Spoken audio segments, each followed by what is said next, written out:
नमस्कार। स्वागत है आपका आपके अपने ब्लॉग में। कल मैं एक भी ब्लॉग नहीं डाल पाई क्योंकि कल हमारी सोसाइटी में किसी की कोरोना से डेथ हो गई थी।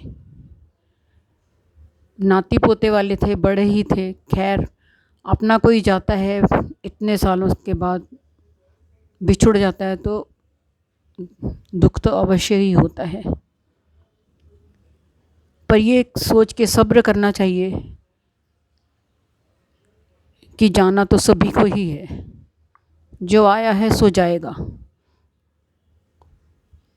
लेकिन क्या करें, सांत्वना के दो शब्द ही काफ़ी होते हैं। शब्द तो क्या बोलना, सिर्फ कंधे पर हाथ ही रख दो तो इंसान को थोड़ा सा धीरज मिल जाता है, बस। और तो कुछ नहीं कर सकते। ईश्वर के आगे किसकी चली है? किसी की नहीं चलती ईश्वर के आगे। खैर ठीक है, जो होना था सो हो गया। फिर वही सोचते सोचते बरसों पुरानी पीछे चली गई मैं।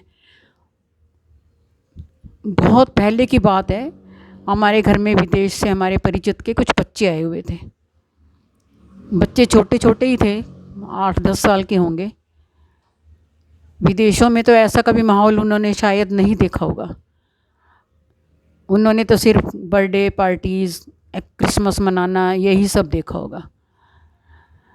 तो उनको तो पता ही नहीं होता कि ये सब क्या है, क्या होता है। तो हम लोग जब घर में आए तो उन्होंने हमसे पूछा कि आप लोग कहाँ गए थे? तो हमने कहा किसी की डेथ हो गई थी, वहाँ गए थे।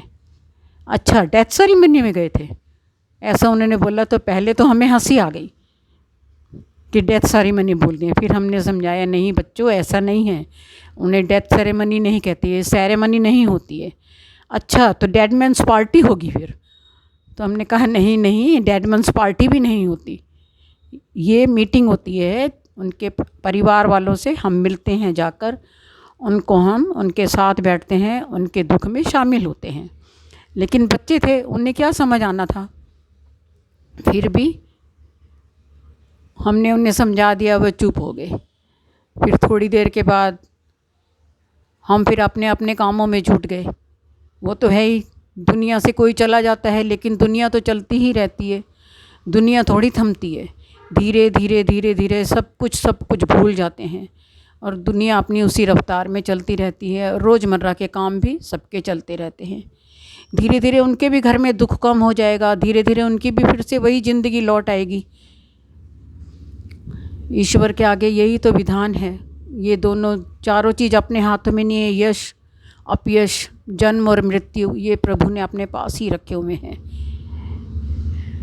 फिर मैं वही सोचने लगी, बहुत सालों के बाद आज लगता है कि उन्होंने जो एक बात बोली थी सेरेमनी, वो कितनी अच्छी बात बोली थी। उस समय तो हमें समझ में नहीं आया, लेकिन अब लगता है कि हमें सचमुच सब चीज़ों को सेरेमनी के जैसे ही करना चाहिए।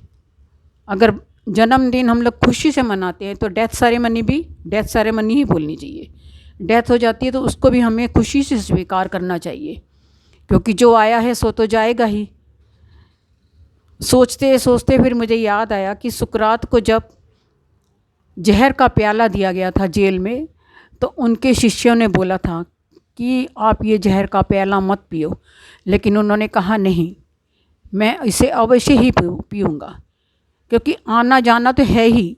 मृत्यु आज नहीं तो कल आएगी, ये तो अटल है और अटल सत्य है मृत्यु, इसे स्वीकार करना चाहिए।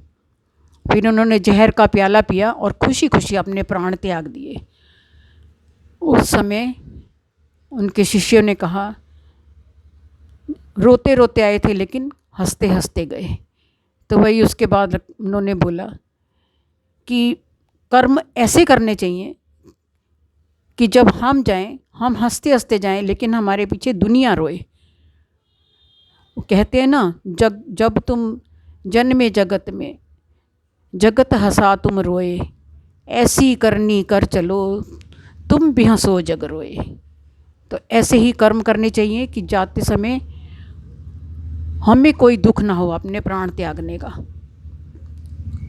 हमारे कर्मों को याद करके दुनिया रोए, तो ये सोचते सोचते फिर धीरे धीरे धीरे धीरे हम अपनी उसी लाइन पर आ गए। हमें लगा कि एक छोटी सी बात भी इंसान को कितना बदल देती है।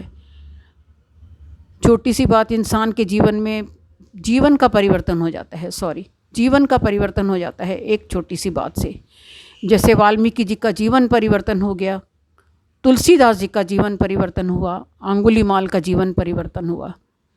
उनकी एक छोटी सी बात उन्होंने समझ ली और उससे जीवन परिवर्तन हो गया। ऐसे ही हमें भी अपने जीवन परिवर्तन करते रहना चाहिए। आशा है आपको मेरा ये ब्लॉग पसंद आया होगा। अगर पसंद आए तो प्लीज़ लाइक करें और शेयर करें, ताकि हम भी इस तरह से दूसरों को भी बोल सकें, अपनी ज़िंदगी के बारे में बता सकें, अपने अनुभव बता सकें। अनुभव तो खैर सबके पास ही होते हैं। अपने अपने अनुभव एक दूसरे को बताने से हमें शांति मिलती है। धन्यवाद।